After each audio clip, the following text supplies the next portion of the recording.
Yeah, well, I think that there's this myth that unless you think one of your books was dictated by the creator of the universe and there he told you what good and evil are, you'll just have no basis for morality. I mean, you need religion in some sense to have a generalizable morality. Without religion, there's no way to say the Nazis were really wrong to do what they did or believe what they believed. I think that's clearly untrue. I think we have some very serviceable intuitions about what good and evil are and what constitutes an ethical life, and we converge on those intuitions. I mean, every culture agrees that cruelty is wrong. You know, that taking pleasure in the suffering of others is wrong within the context of your in-group. I mean, many cultures think it's good to take pleasure in the suffering of people who are not part of your tribe. But in terms of who you're going to admit into your moral sphere, we have some very serviceable intuitions about how we treat the people we accept in our sphere. And the challenge for modernity, the challenge for civilization, is to extend the sphere of our moral community to include the entire species and even other species, so that we really don't have these us and them boundaries that we have. And our us and them boundaries are really propped up by dogmatism. I mean, they're propped up by nationalism, they're propped up by racism, and there's many ways to divide your world dogmatically.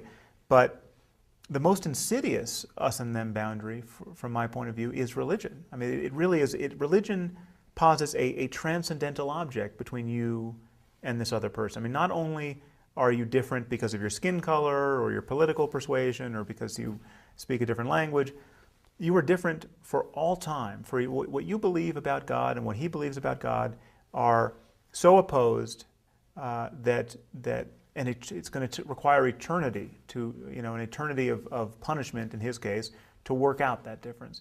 So I think it's a very I think this question of morality is an important one to focus on, because many people are attached to religion not because they're convinced that the metaphysics make sense, but because they just see no other alternative to teaching kids right and wrong. I think there's a few obvious things to point out. One is that we clearly don't get our morality out of our holy books, because when you go into the holy books, they are bursting with cruelty. I mean, the Old Testament, the New Testament, the Quran, these are profoundly cruel and morally ambiguous books at best. I mean, the Ten Commandments, the first 4 commandments have nothing to do with morality. They have to do with theological offenses. Don't take any other gods before me, don't take God's name in vain, no graven images, etc. Don't work on the Sabbath. What are you supposed to do when people break those commandments? You're supposed to kill them. I mean, this is unbelievably immoral. And yet, we're not doing that now, not because the book itself is so wise. I mean, to take a more relevant example, slavery. I mean, slavery is clearly endorsed in the Bible. It's endorsed in the Old Testament. It's endorsed in the New Testament. We all agree that slavery is wrong. We conquered that ground morally through some very hard-fought conversations and also wars. Religion was of very little help in that. I mean, it's true that abolitionists were cherry-picking Scripture, trying to find ways to justify their project. But their project wasn't coming from Scripture, because Scripture is clear. It supports slavery.